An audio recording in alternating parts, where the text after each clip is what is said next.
एक बार फिर से आप सभी का स्वागत है ज्ञान आईएएस के इस एमसीक्यू कार्यक्रम में। मैं हूं अभिषेक सिंह भारद्वाज। पिछले एपिसोड की तरह इस एपिसोड में भी हम संक्षिप्त चर्चा करेंगे पिछले वर्ष के समसामयिक घटनाक्रम पर आधारित 30 महत्वपूर्ण करंट अफेयर्स, जिसमें से 10 प्रश्न बिहार के करंट अफेयर से संबंधित होंगे।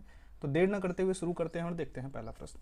यदि आपने इससे पहले 8 एपिसोड तक के एपिसोड को नहीं देखा है तो प्लेलिस्ट में जाकर के देख सकते हैं, और इसका PDF यदि आप चाहते हैं तो टेलीग्राम चैनल से भी जुड़ सकते हैं। पहला प्रश्न कह रहा है, हाल ही में किए गए घोषणा के अनुसार किस अफ्रीकी देश ने 2030 तक बाल विवाह समाप्त करने का लक्ष्य रखा है? हमारा विकल्प है ए दक्षिणी सूडान, बी इथोपिया, सी कांगो, डी नाइजीरिया। इस सवाल का जो सही जवाब हो जाएगा विकल्प ए दक्षिणी सूडान। दक्षिणी सूडान जो कि एक अफ्रीकी देश है, इन्होंने 2030 तक बाल विवाह अपने देश में समाप्त करने की घोषणा करी है, जो कि मानवीय दृष्टिकोण से बहुत ही अच्छी बात है। हमारा अगला प्रश्न है, हाल ही में किस देश ने अपना पहला स्वदेशी रूप से विकसित रॉकेट नूरी का सफल परीक्षण किया है? विकल्प है हमारा ए सऊदी अरब, बी दक्षिण कोरिया, सी जापान, डी चीन। इस सवाल का जो सही जवाब हो जाएगा वो विकल्प बी दक्षिण कोरिया। दक्षिण कोरिया देश ने अपना पहला स्वदेशी रूप से विकसित रॉकेट, जिसका नाम क्या है, नूरी, का सफल परीक्षण इन्होंने हाल ही में किया है। अगला सवाल है हमारा, भारत की पहली हरित ऊर्जा अभिसरण परियोजना किस राज्य में स्थापित की जाएगी? विकल्प है हमारा ए मध्य प्रदेश, बी केरल, सी गोवा, डी हरियाणा। इस सवाल का जो सही जवाब हो जाएगा विकल्प सी गोवा। गोवा में भारत की पहली हरित ऊर्जा अभिसरण परियोजना की स्थापना की जा रही है। हमारा अगला सवाल है, 28 जुलाई 2021 को विश्व भर में मनाए गए विश्व हेपेटाइटिस दिवस की थीम क्या थी? विकल्प A hepatitis free future, B hepatitis region life, C hepatitis feels free, D hepatitis can't wait. इस सवाल का जो सही जवाब हो जाएगा वो है विकल्प डी हेपेटाइटिस कांट वेट। आपको पहले ये ध्यान रखना है कि 28 जुलाई को मनाया गया था विश्व हेपेटाइटिस दिवस, और जो 2021 में मनाया गया है उसकी थीम क्या है, हेपेटाइटिस कांट वेट। हमारा अगला सवाल है, नीति आयोग द्वारा जारी सतत विकास लक्ष्य सूचकांक 2020-21 की रिपोर्ट की माने तो प्रथम स्थान किस राज्य को प्राप्त हुआ है? विकल्प ए कर्नाटक, बी केरल, सी बिहार, डी उत्तर प्रदेश। तो इस सवाल का जो सही जवाब हो जाएगा विकल्प बी केरल। नीति आयोग द्वारा जारी सतत विकास लक्ष्य सूचकांक 2020-21 की रिपोर्ट में प्रथम स्थान जिस राज्य को प्राप्त हुआ है उसका नाम है केरल। हमारा अगला सवाल है, अभी हाल ही में उत्तराखंड के किस उत्पाद को GI टैग दिया गया है? विकल्प ए कचाई नींबू, बी मंजूषा चित्रकला, सी नवरा चावल, डी कुमायूं चिवरा तेल। इस सवाल का जो सही जवाब हो जाएगा विकल्प डी कुमायूं चिवरा तेल। उत्तराखंड के कुमायूं चिवरा तेल को हाल ही में GI टैग से भी सम्मानित किया गया है। हमारा अगला सवाल है, भारत का पहला राज्य जो एथेनॉल प्रोडक्शन प्रमोशन पॉलिसी 2021 को अपनाने की घोषणा कर दी है? विकल्प ए केरल, बी बिहार, सी उत्तर प्रदेश, डी गुजरात। इस सवाल का जो सही जवाब हो जाएगा विकल्प बी बिहार। बिहार भारत का पहला राज्य बन गया है जिसने एथेनॉल प्रोडक्शन प्रमोशन पॉलिसी 2021 को अपनाया है। हमारा अगला सवाल है, 21वां संघाई सहयोग शिखर सम्मेलन 2021 किस देश में आयोजित किया गया था? विकल्प ए पाकिस्तान, बी तजाकिस्तान, सी भारत, डी श्रीलंका। इस सवाल का जो सही जवाब हो जाएगा विकल्प बी तजाकिस्तान। 21वां संघाई सहयोग शिखर सम्मेलन 2021 ताजिकिस्तान में आयोजित किया गया था। हमारा अगला सवाल है, एशिया के नोबेल कहे जाने वाले रमन मैग्सेसे पुरस्कार 2021 के विजेता कौन हैं? विकल्प ए डॉक्टर फिरदौसी कादरी, बी मोहम्मद अमजद साकिब, सी पत्रकार रवीश कुमार, डी ए और बी दोनों। इस सवाल का जो सही जवाब हो जाएगा विकल्प डी ए और बी दोनों, यानी डॉक्टर फिरदौसी कादरी और मोहम्मद अमजद साकिब। एशिया के नोबेल कहे जाने वाले रमन मैग्सेसे पुरस्कार 2021 से इन दोनों व्यक्तियों को सम्मानित किया गया है। हमारा अगला सवाल है, बिहार का पहला राजकीय पक्षी महोत्सव कलरव का आयोजन कहां पर किया गया था? विकल्प ए पटना, बी मुंगेर, सी जमुई, डी वाल्मीकि नगर। इस सवाल का जो सही जवाब हो जाएगा विकल्प सी जम्मू। ये बहुत ही फेमस क्वेश्चन रहा है पिछले साल का। बिहार का पहला राजकीय पक्षी महोत्सव जिसका नाम क्या है, कलरव, का आयोजन बिहार के जम्मू जिले में किया गया था।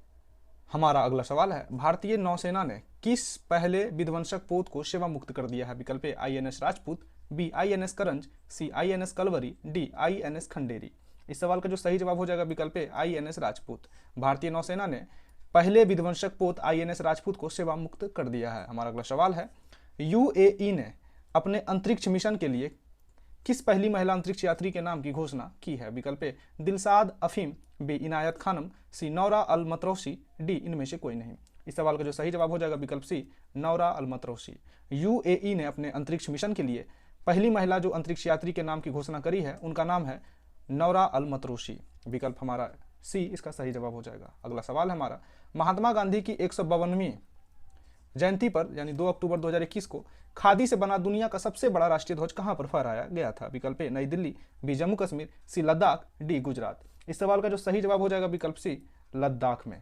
महात्मा गांधी की जो 152वीं जयंती मनाई गई थी पिछले वर्ष यानी 2 अक्टूबर 2021 को, उस दिन खादी से बना दुनिया का सबसे बड़ा राष्ट्रीय ध्वज फहराया गया था भारत के लद्दाख में। हमारा अगला सवाल है, ईस्ट कोस्ट रेल जोन द्वारा किस शहर में कचरे से ऊर्जा उत्पादन करने वाले देश के पहले सरकारी संयंत्र की स्थापना की गई है? विकल्प A greater Noida, B Bhubaneswar, C Hajipur, D Gujarat.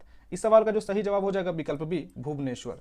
East coast railway zone द्वारा भुवनेश्वर शहर में कचरे से ऊर्जा उत्पादन करने वाले देश के पहले सरकारी संयंत्र की स्थापना की गई है। हमारा अगला सवाल है, K2 शिखर पर पहुंचने वाला दुनिया का सबसे युवा पर्वतारोही कौन बन गया है? विकल्प है हमारा ए सहरोज काशिफ, बी शिवांगी पायल, सी सृष्टि रजा, डी इनमें से कोई नहीं। इस सवाल का जो सही जवाब हो जाएगा विकल्प ए सहरोज काशिफ। K2 शिखर पर पहुंचने वाला दुनिया का सबसे युवा पर्वतारोही बन गया है सहरोज काशिफ। हमारा अगला सवाल है, देश का पहला वातानुकूलित रेलवे टर्मिनल बेंगलुरु में बनाया गया है, इसका नाम किसके नाम पर रखा गया है? हमारा विकल्प A M Visvesvaraya, B Shyama Prasad Mukherjee, C Sardar Vallabh Bhai Patel, D इनमें से कोई नहीं।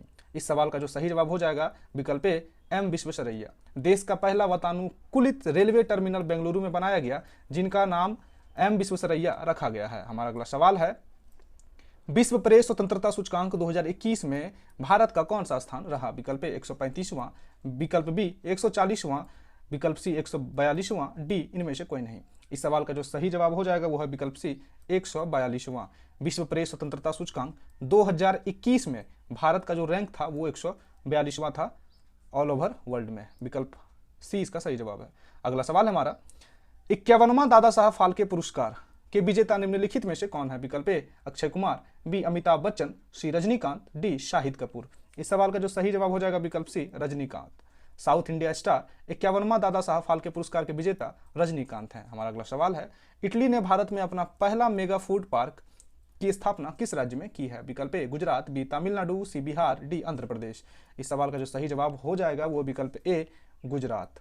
इटली ने भारत में जो अपना पहला मेगा फूड पार्क खोला है वो भारत के गुजरात शहर में खोला है। हमारा अगला सवाल है, अंतर्राष्ट्रीय खगोलीय संघ में शामिल होने वाले पहले भारतीय कौन बन गए हैं? विकल्प ए संजय कपूर, बी अपूर्व चंद्र, सी दार्जे आंगचुक, डी इनमें से कोई नहीं। इस सवाल का जो सही जवाब हो जाएगा विकल्प सी दार्जे आंगचुक। अंतर्राष्ट्रीय खगोलीय संघ में शामिल होने वाले पहले भारतीय जो बन गए हैं उनका नाम है दार्जे आंगचुक। इस तरह से 20 प्रश्न जो महत्वपूर्ण थे वो खत्म हो गए हैं। अब यहाँ से जो प्रश्न है वो बिहार के करंट अफेयर से संबंधित हैं, तो ध्यान देंगे आप लोग। हमारा पहला प्रश्न है बिहार से संबंधित, निम्नलिखित में से किस राज्य सरकार ने हाल ही में घोषणा की है कि वह राज्य के सभी सरकारी स्कूलों में पढ़ने वाले बच्चों की आंखों की जांच करके उसे चश्मे देगी? विकल्प ए राजस्थान, बी उत्तर प्रदेश, सी मध्य प्रदेश, डी बिहार। इस सवाल का जो सही जवाब हो जाएगा वो है विकल्प डी हमारा बिहार। निम्नलिखित में से बिहार राज्य है वो जिन्होंने हाल ही में घोषणा की है कि वह राज्य के सभी सरकारी स्कूलों में पढ़ने वाले बच्चों की आंखों की जांच करके उसे चश्मे देगी।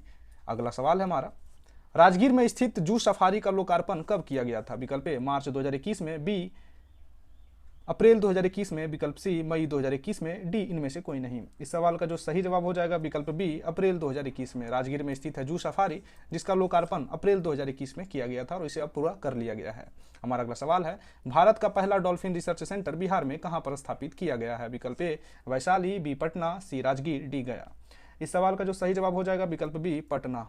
भारत का पहला डॉल्फिन रिसर्च सेंटर भारत के बिहार में पटना शहर में स्थापित किया गया है। हमारा अगला सवाल है, हाल ही में केंद्र सरकार की स्वदेश दर्शन योजना के अंतर्गत बिहार के कितने शहरों को चुना गया है? विकल्प ए 2 शहर, बी 3 शहर, सी 4 शहर, डी इनमें से कोई नहीं। इस सवाल का जो सही जवाब हो जाएगा विकल्प बी 3 शहर। आपको कमेंट में बताना है ये 3 शहर कौन कौन है। हाल ही में केंद्र सरकार ने स्वदेश दर्शन योजना के अंतर्गत बिहार के लगभग 3 शहर को उन्होंने चुना है। ये 3 शहर कौन है आप बिल्कुल कमेंट करेंगे। हमारा अगला सवाल है, हाल ही में बिहार के किस जिले में प्लास्टिक पार्क बनाए जाने की घोषणा भी की गई है? विकल्प ए बेगूसराय, बी पटना, सी जमुई, डी लखीसराय। इस सवाल का जो सही जवाब हो जाएगा विकल्प ए बेगूसराय। हाल ही में बिहार के बेगूसराय जिले में प्लास्टिक से पार्क बनाए जाने की घोषणा की गई है। हमारा अगला सवाल है, ई भंडारण को लागू करने वाला देश का पहला राज्य निम्नलिखित में से कौन बन गया है? विकल्प ए उत्तराखंड, बी केरल, सी असम, डी इनमें से कोई नहीं। इस सवाल का जो सही जवाब हो जाएगा विकल्प डी इनमें से कोई नहीं, क्योंकि वह जो राज्य है वह है हमारा बिहार। ई भंडारण को लागू करने वाला देश का पहला राज्य बन गया है बिहार। हमारा अगला सवाल है, बिहार सरकार ने भ्रष्टाचार पर रोक लगाने के लिए कब से एम पासपोर्ट को लॉन्च करेगी? विकल्प ए 3 मार्च, बी 23 मार्च, सी 1 अप्रैल, डी 1 मार्च। इस सवाल का जो सही जवाब हो जाएगा वो है विकल्प डी 1 मार्च। बिहार सरकार ने भ्रष्टाचार पर रोक लगाने के लिए एम पासपोर्ट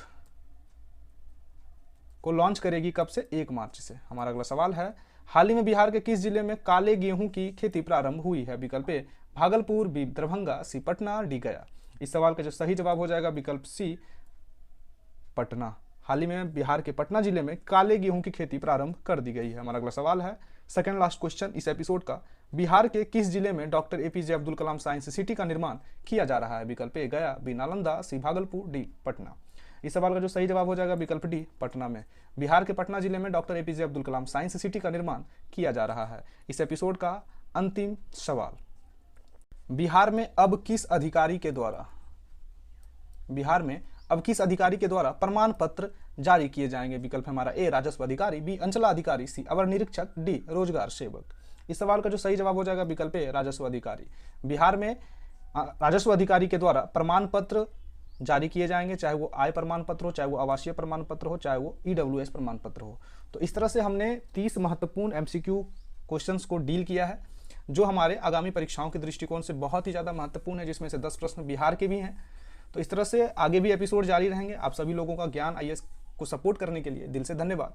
बने रहिए ज्ञान आईएएस के साथ। मिलते हैं अगले एपिसोड में, तब तक के लिए धन्यवाद। पढ़ते रहिए, मस्त रहिए।